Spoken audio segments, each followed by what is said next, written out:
ഇടുക്കി ജില്ലയിലെ hydel tourism സെന്ററുകളിൽ വിനോദസഞ്ചാരികളെ കടത്തിവിടാതെ അനിശ്ചിതകാല സമരം ആരംഭിച്ച ജീവനക്കാർ. മൂന്നാറിലെ 4ഓളം ഹൈഡൽ ടൂറിസം സെന്ററുകളിലും ഇടുക്കി ചെങ്കുളം സെന്ററുകളിലുമാണ് CITUവിന്റെ നേതൃത്വത്തിൽ സമരം ആരംഭിച്ചിരിക്കുന്നത്.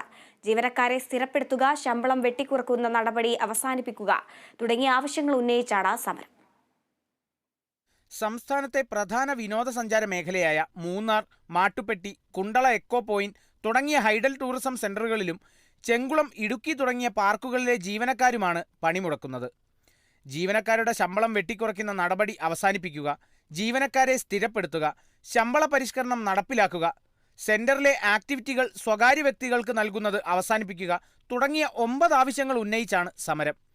മൂന്നാറിൽ ആരംഭിച്ച അനിശ്ചിതകാല സമരം ദേവികുളം MLA അഡ്വക്കേറ്റ് A. രാജ ഉദ്ഘാടനം ചെയ്തു.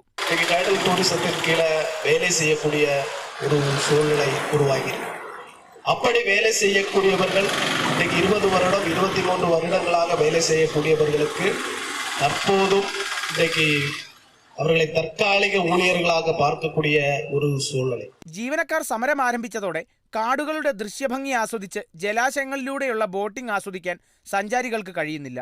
അവധി ദിവസമായതിനാൽ ആയിരക്കണക്കിന് വിനോദസഞ്ചാരികളാണ് ഇവിടെ ബോട്ടിംഗ് നടത്താനെത്തിയത്. എന്നാൽ ജീവനക്കാർ കവാടത്തിൽ കുത്തിയിരുന്ന് സമരം ആരംഭിച്ചതോടെ പലരും നിരാശയോടെ മടങ്ങുകയാണ്.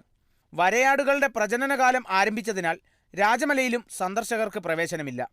ഹൈഡൽ ടൂറിസം സെന്ററുകളിലും സമരം ആരംഭിച്ചതോടെ മൂന്നാറിൽ ടൂറിസം സ്തംഭിക്കും. Kerala vision news, Idukki.